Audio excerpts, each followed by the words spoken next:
Elizabeth, te presento a Dalia Gutiérrez, nuestra abogada, y a Raúl Bruno, sexólogo. Primer favor que te voy a pedir, de hecho, el único. No baje la mirada jamás. Jamás en la vida. ¿Estás nerviosa?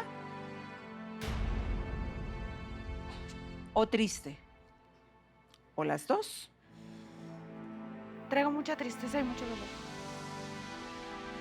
¿Y vergüenza? ¿Por qué vergüenza? Porque nunca esperé que una persona que llevé durante 9 meses en mi vientre, le di amor, le di cariño, me pegara, me golpeara, me juzgara de la ¿Pero manera eso te da más horrible. vergüenza? Vergüenza, no es dolor. Me da vergüenza que mi propio hijo me haya pegado.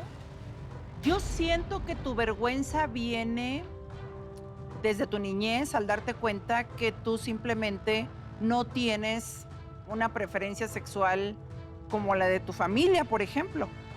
Siempre fui muy criticada por eso. ¿Pero sientes vergüenza por eso? ¿No? ¿No? ¿Segura? Sí. Yo me Ok. definí desde muy chica, Ujú. pero a mí nunca me aceptaron. Yo tuve una infancia muy difícil. Ujú. Muy difícil, Rocío. ¿Qué pasó contigo a los 12 años de edad? Un amigo de mi papá abusó de mí. ¿Denunciaron? No.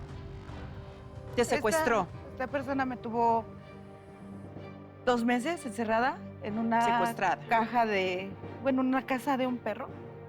Me tuvo amarrada, encadenada en un pie. No me daba de comer.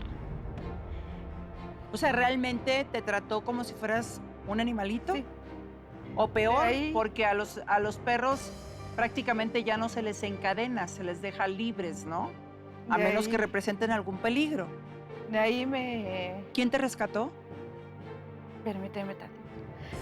De ahí esta persona no le bastó con abusarme, con golpearme, con tenerme encerrada, sino que también me vendía, o no sé si recibía dinero, pero hacía que me acostara con las personas. Te obligaba a tener relaciones sexuales con otras personas. ¿Esto lo sabía tu papá? No lo sé si lo supieron, no lo sé. ¿No se los dijiste? Cuando llegó un operativo a la casa de esta persona, lo agarraron. ¿Por qué llegó ahí el operativo? ¿Alguien denunció?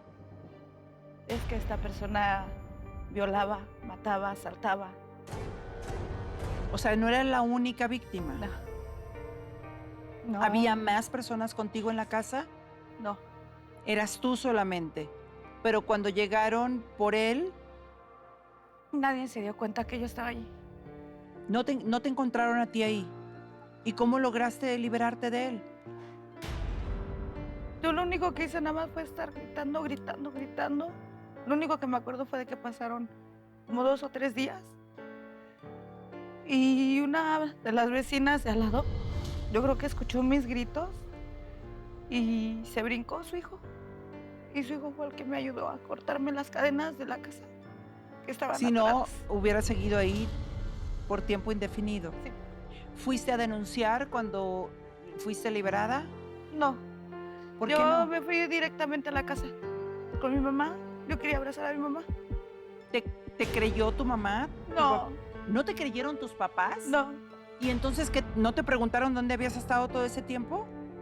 Sí, pero cuando yo les dije, lo único que me dijeron es de que yo tuve la culpa. ¿Por qué? Porque ¿A yo los lo 12 provoqué. años de edad tú tuviste la culpa? Una niña que no tenía pechos, una niña que no tenía cuerpo, una niña que no tenía nada. Aunque lo hubieras tenido, ¿tú crees Me que echaron la realmente culpa. tú eres capaz de provocar a una mente enferma? Porque eso es una enfermedad, Raúl. O sea, es una distorsión en la psique que puede detonar en este tipo de situaciones que, vaya, van más allá de lo abominable, ¿no? Sí, terrible lo que nos comparte, pero más terrible también cómo actúan los papás, ¿no? Cómo reaccionan. no le damos credibilidad a los hijos. Y ojo en casa, porque justo el no darles credibilidad, Rocío, forma parte de estas cosas que favorecen el abuso de los infantes. Entonces necesitamos estar en comunicación constante, necesitamos poner atención a lo que los hijos nos dicen, porque cosas como estas ocurren todos los días, desafortunadamente. Claro, o sea, independientemente de lo que nos puedan decir también, yo sí invito a todos los papás que inclusive pongan atención en el comportamiento de los hijos. Inclusive, como lo acaba de hacer hace poquito, iniciando el programa Elizabeth, bajar la mirada.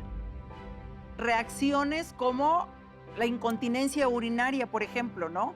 Que normalmente se retrocede ante un trauma semejante como el que ella vivió. Ahora, si encima llegas a tu casa donde crees que te van a abrigar, donde crees que te van a dar una palabra de consuelo y te dan la espalda y todavía te dicen, es que tú tuviste la culpa porque lo provocaste, o, hijo, lo que dijo la mamá de Elizabeth, ¿no? Pues es que, ¿para qué naciste? No hubieras nacido. Dios mío, o sea, me pregunto, tu mamá ya no vive, ¿verdad? Sí, Vive todavía. sí. ¿Tienes Todavía contacto vive. con ella? No, ¿Cómo se llama? mi mamá se llama Esther. ¿Esther? Pues ojalá que me esté viendo, doña Esther, porque yo le pregunto a usted, en respuesta a esta ofensa que le hizo a su hija, sin pensar, porque no la razonó. Usted le está reclamando a Elizabeth por qué nació. Y yo le pregunto a usted, ¿que usted no lo decidió? ¿Que usted se protegió para evitarlo? Entonces, ¿de quién es la responsabilidad? Señora. Una señora no se comporta así. Y una madre menos. A mí nunca me quisieron, Rocío. Yo siempre fui maltratada desde niña. Yo vi violencia con mis papás. Es tan difícil también el haber llevado todo eso hasta ahora. El que también me hayan puesto a trabajar desde los 9 años para poder apoyar a la familia. ¿Qué hacías? ¿En qué te ponían a trabajar? ¿Qué hacer en casa? Yo lavaba Obviamente no te trastes. daban el dinero o sea, que tú ganabas. No. ¿Lo ese- tomaban como una especie de cooperación para la casa? Sí. De hecho, hubo ocasiones que trabajaba hasta por un taco. Nada más porque me regalaron Para un que plato te de comida. dieran de comer. Sí. ¿Qué pasó contigo a los 14 años? A los 14 años, yo conozco al papá de mis hijos.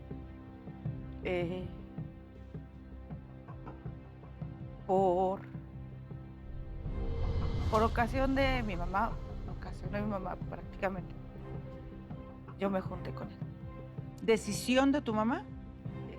O sea, tu mamá decidió que tú vivieras con el papá de tus hijos. Sí, porque mi mamá a mis 14 años me acachó besándome con una amiga.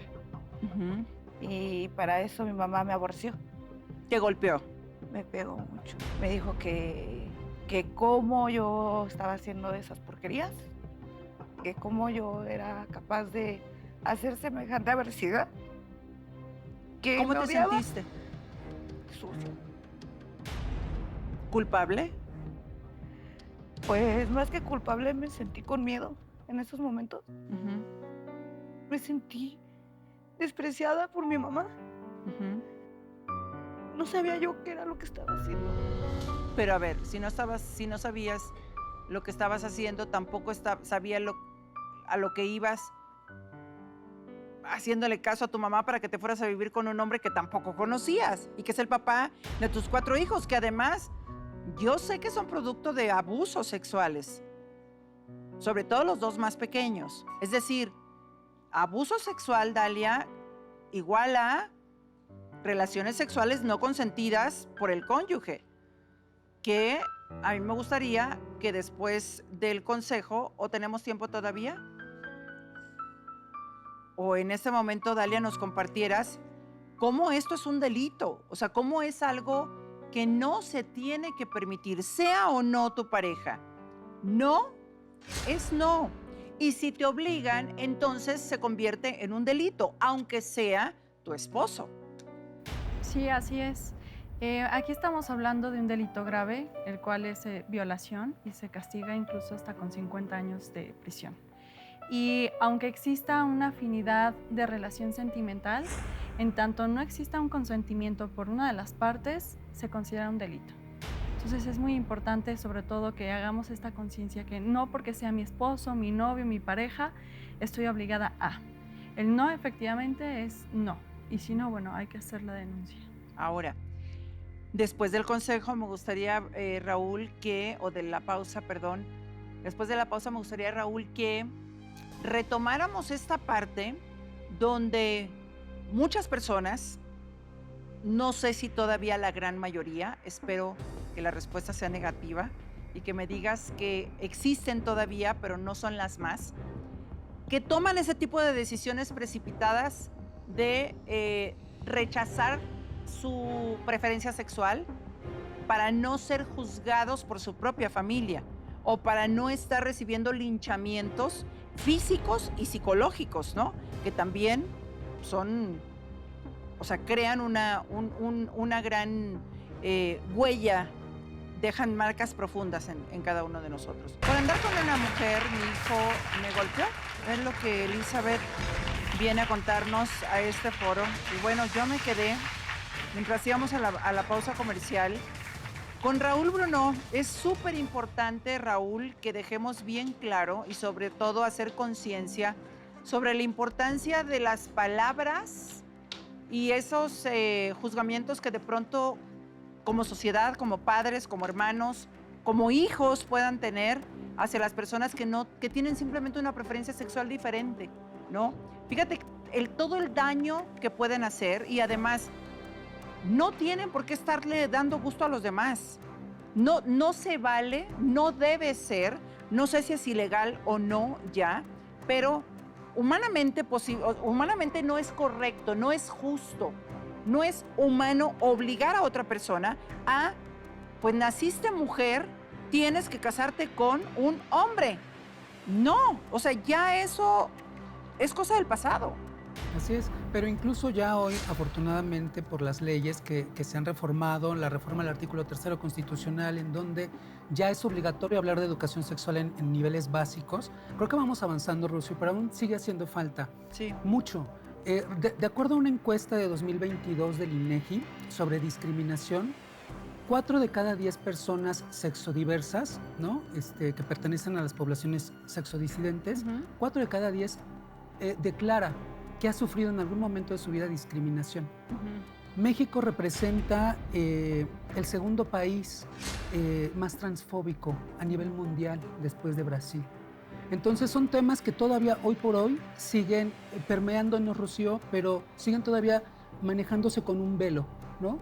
Nos da miedo hablar de estos temas, nos da miedo la diferencia. O sea que no somos tan abiertos como presumimos serlo. No. Todavía no. Y déjame rematar con otra encuesta también, donde mide el grado de felicidad. Y fíjate que en México las mujeres son más infelices que los hombres, ¿no? Y esto tiene que ver también, por esto que hemos venido planteando, las decisiones que nos imponen, que nos obligan a tomar, los estereotipos, los roles de género. Como decías, nazco mujer, tengo que ser, no solamente casarme con un hombre, pues tengo que ser heterosexual, pero además también tengo que querer ser mamá, porque a las mujeres hay roles y estereotipos que están muy marcados, que se les obliga a seguir, ¿no? Y hay otro tema que también es importante, que habla de la homofobia internalizada.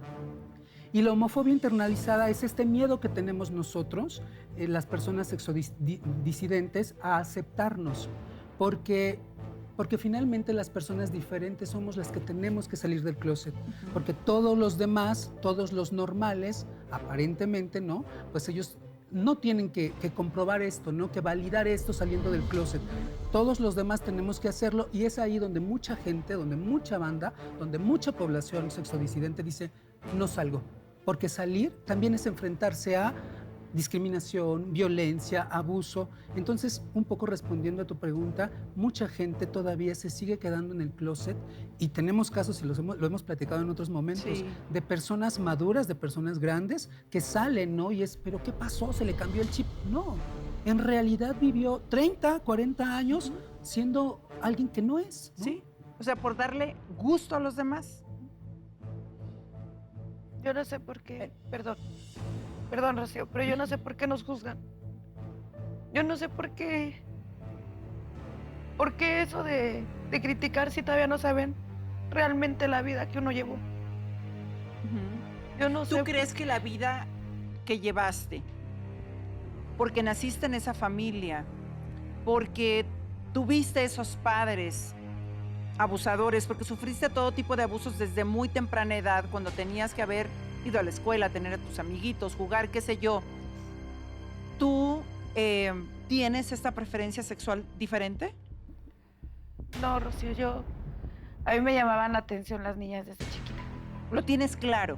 Sí. A mí lo que me marcan este tipo de reacciones, ¿no?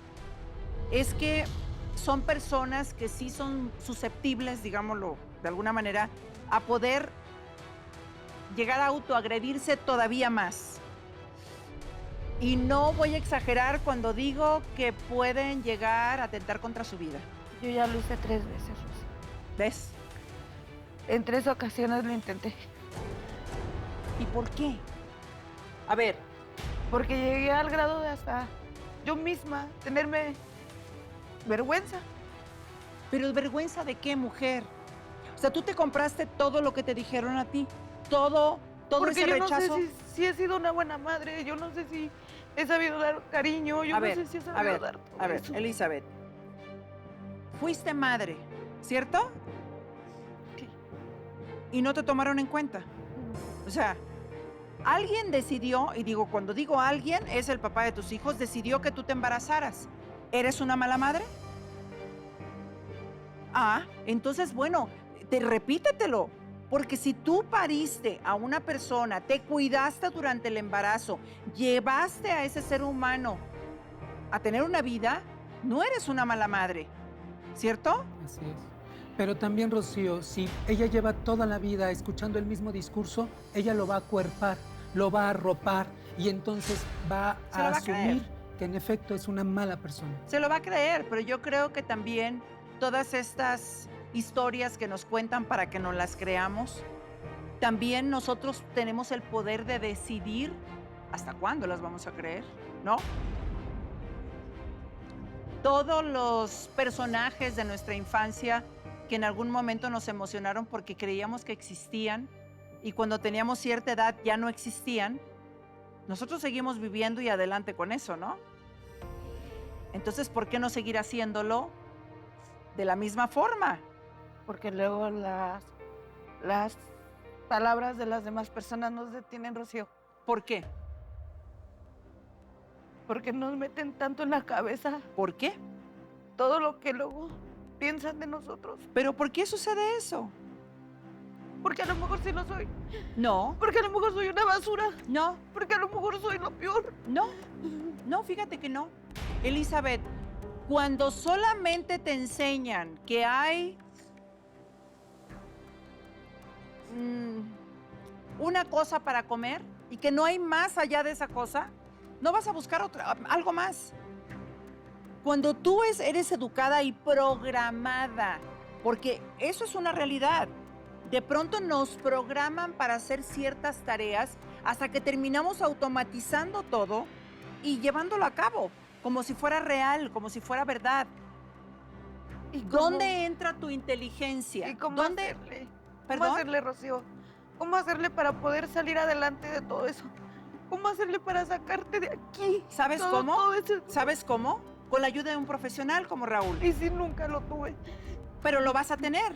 Entonces, tú decides. Lo que yo te quiero decir, Elizabeth, lo que hayas vivido ha sido terrible. Pero ¿cuántos años tienes? 41. Así tengas 80. Señoras, de verdad se vale que a los 80 tomemos decisiones distintas.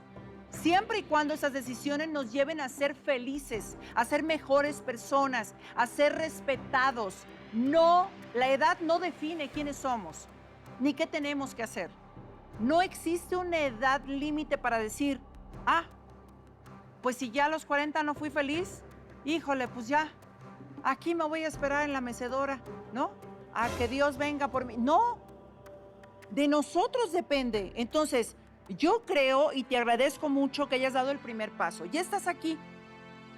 Ya estás aquí. El resto, si tú no lo permites, nos encargamos nosotros. Tenemos la red de apoyo, está Raúl, está Dalia, está tu servidora, todo el equipo de producción.